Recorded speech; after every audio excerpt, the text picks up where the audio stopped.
কক্সবাজার শহর থেকে এই যে সমুদ্র সৈকত, এটি কক্সবাজার সমুদ্র সৈকতের কলাতলি পয়েন্ট, যেটি আপনারা এখন দেখতে পাচ্ছেন, এটি কক্সবাজার সৈকতের কলাতলি পয়েন্ট। আর কলাতলি পয়েন্ট থেকে আপনাদেরকে দেখাচ্ছি বিশাল সৈকত, অনেক দূর দেখা যাচ্ছে যে সাগরের পাশে কীটকটর তার চেয়ারগুলো গোসল করছেন সাগরে পর্যটকরা দেখতে পাচ্ছেন।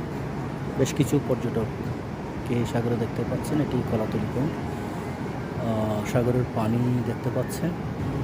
এটি কলাতলি পয়েন্ট সমুদ্র সৈকতের উপর থেকে দেখাচ্ছে আপনাদেরকে, দেখতে কি অসাধারণ লাগছে। সেই সাথে সাগরের নীল জলরাশি, উপরে মেঘ, কালো মেঘ, এইদিকে হচ্ছে আবার সাগরের কীটকটগুলো, সব মিলিয়ে অসাধারণ সুন্দর।